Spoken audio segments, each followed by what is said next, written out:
Olá pessoal, meu nome é Concésio e eu estou aqui para falar sobre a Bíblia. Por que nós temos que ler a Bíblia? Para muitas pessoas não cristãs, a Bíblia não passa de um conto de fábulas. Algumas pessoas acham que ela contém fatos históricos e outros desacreditam totalmente nela.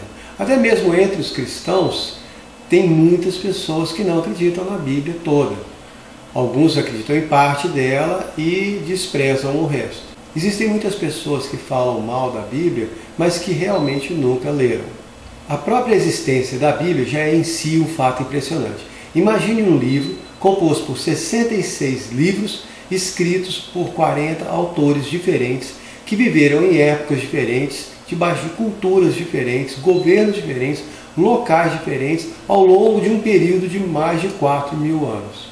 Os seus autores foram desde homens importantes como reis, profetas, sacerdotes, até homens simples como pastores de ovelhas, fazendeiros, escravos, pescadores, todos contando a sua história em épocas diferentes, narrando a sua luta e a de outros que tinham em comum a fé em um mesmo Deus.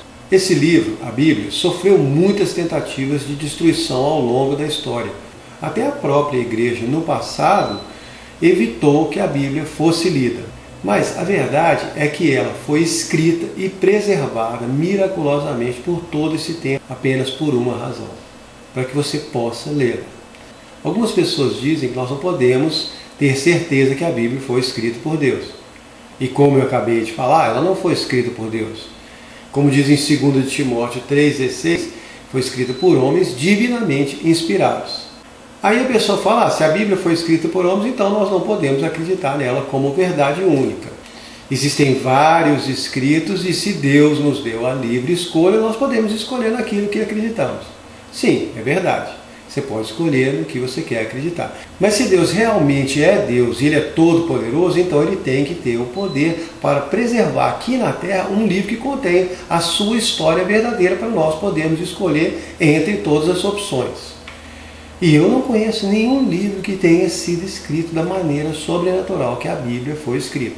Mas aí alguém vem e diz, como nós vamos poder confiar em todas essas versões e traduções da Bíblia, que elas não foram adulteradas? Bom, a resposta é a mesma para a pergunta anterior. Se Deus realmente é Deus e Ele é todo poderoso, Ele tem que ter o poder para preservar a sua história aqui na Terra.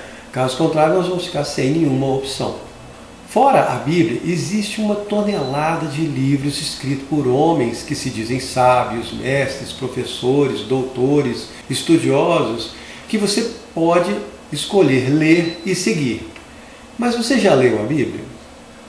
Existe um ditado que diz, você é o que você come, e faz muito sentido. Se você se alimenta bem, você é uma pessoa saudável. A sua alimentação influencia muito na sua saúde, no seu humor e na sua disposição.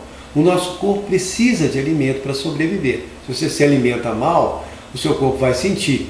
Mais cedo ou mais tarde os efeitos vão aparecer. E dependendo da má alimentação, os danos podem ser até letais. Da mesma forma, o nosso espírito também precisa de alimento. Eu já citei uma vez a frase que foi atribuída ao C.S. Lewis. Você não tem um espírito, você é um espírito, você tem um corpo. Então, como seres espirituais, nós temos que cuidar do nosso espírito. E esse espírito precisa de alimento. O grande problema é que tipo de alimento você fornece para ele, o que vai automaticamente implicar na sua saúde espiritual ou na falta dela. O nosso espírito ele se alimenta do que nós lemos, escutamos, assistimos e vivenciamos. É fácil perceber isso quando nós ficamos enfraquecidos com conversas pesadas, ou com filmes que sugam a nossa força espiritual, ou mesmo leituras que deprimem. Se o seu espírito se alimenta só de bala, chocolate, doce e sanduíche de micro-ondas, a sua saúde espiritual vai para o brejo.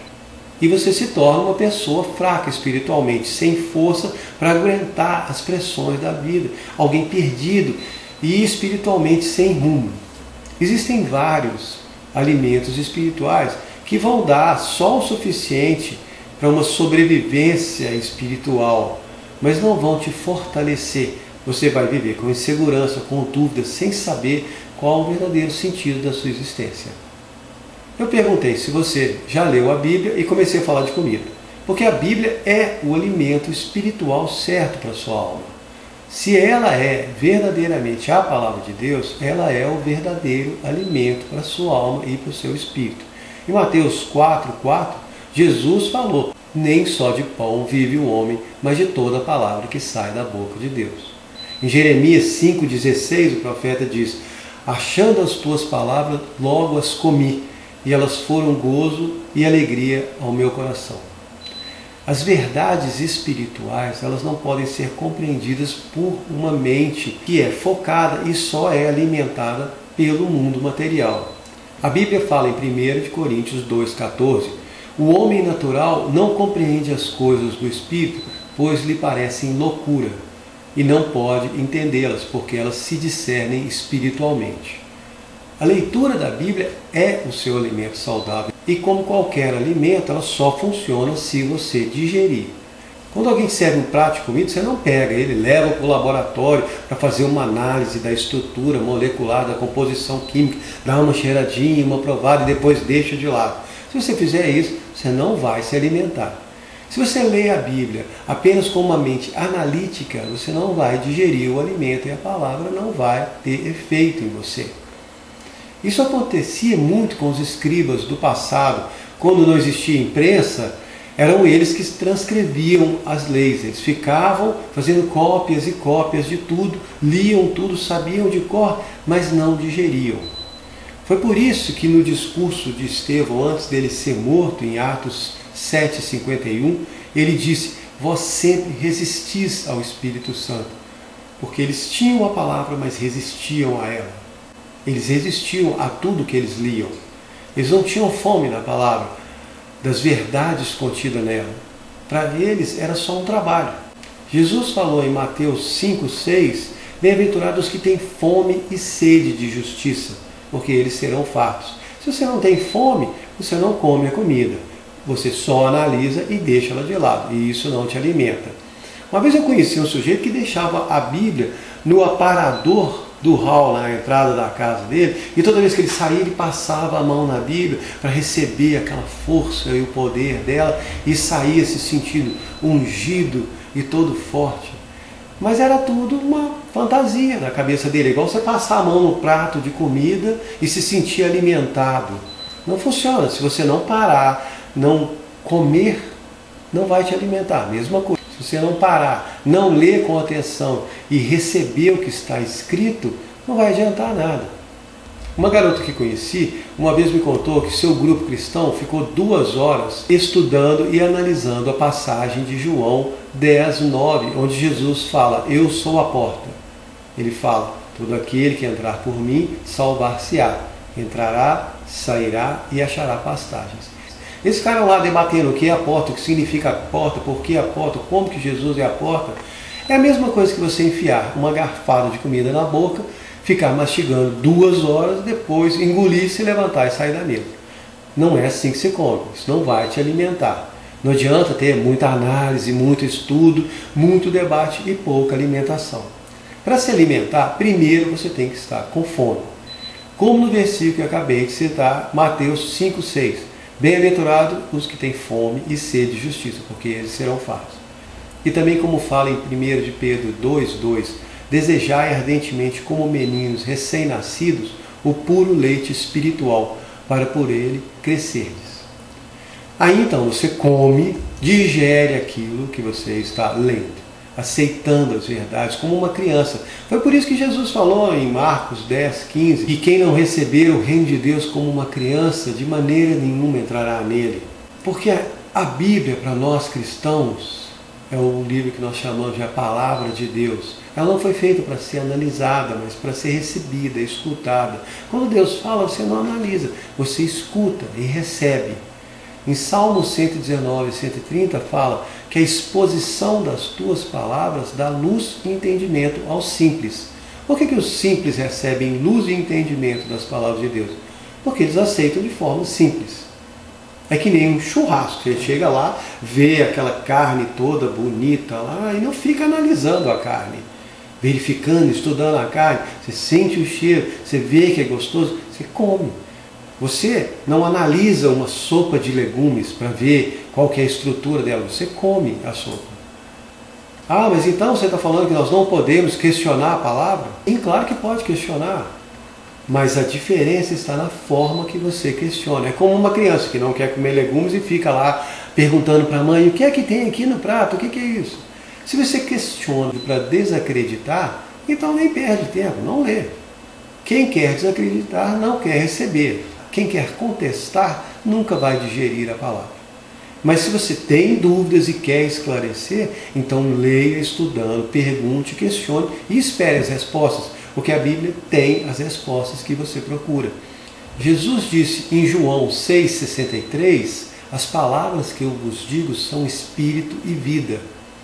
A Bíblia é o que vai te dar fé, é o que vai fortalecer a sua fé. Fala em Romanos 10,17, que a fé vem pelo ouvir a palavra de Deus. A leitura da Bíblia é o que vai limpar o seu espírito das toxinas espirituais que a gente absorve nesse mundo todo dia. Em João 15,3, Jesus falou: estais limpos pela palavra que eu vos tenho dito. A leitura da Bíblia, ela vai te ajudar a enxergar melhor o caminho nesse mundo. Salmo 119, 105 fala: lâmpada para os meus pés é a tua palavra e luz para o meu caminho. Ela vai te libertar daqueles pesos, das pressões da nossa vida. Como fala em João 8,32, então conhecereis a verdade e a verdade vos libertará. Lendo a Bíblia, você vai aprender a discernir os seus problemas, as situações, até os corações e intenções das pessoas. Como fala em Hebreus 4,12, a palavra de Deus é viva e eficaz e mais cortante do que uma espada de 2 gumes. Ela penetra ao ponto de dividir a alma e o espírito, juntas e medulas, e ela é apta para discernir os pensamentos e as intenções do coração. Se eu te perguntar qual é a coisa mais importante da sua vida, você vai me dar uma lista de coisas importantes: família, e trabalho, e saúde. Mas na verdade, qual é realmente a coisa mais importante da sua vida? Fora respirar, claro que é um ato involuntário. O primeiro lugar no ranking de importância é se alimentar. Você pode até ficar alguns dias ou vários dias, algumas pessoas conseguem ficar sem se alimentar. Mas se você ficar muito tempo, você vai morrer. Você não consegue ficar um ano sem comer. Mas você consegue ficar até mais tempo sem alimentar corretamente o seu espírito. E espiritualmente é assim, você se ocupa com tudo, mas não se alimenta. Como a história da Marta e da Maria, são as 2 irmãs que Jesus foi visitar em Lucas 10, de 38 a 42. Quando Jesus chegou na casa de Marta e Maria, a Maria sentou-se aos pés de Jesus para escutar ele falando, e a Marta ficou lá correndo para lá e para cá, servindo os convidados, preparando as comidas. E num momento ela ficou irritada, porque a Maria não estava ajudando, e perguntou: pô, Jesus, você não vai repreender ela porque ela não está me ajudando? E Jesus falou: Marta, você está ansiosa, preocupada com muitas coisas, mas uma só é necessária. E Maria escolheu a parte boa. Então não perca a melhor parte, não perca a parte boa e mais importante. Não deixe de se alimentar com a palavra de Deus. Você só vai conhecer Deus realmente e intimamente se você ler sobre Ele. Quando você lê a palavra, você recebe Deus dentro de você, você recebe Jesus dentro de você. Se você absolve, você está recebendo Ele. Porque a Bíblia diz que Jesus é a palavra.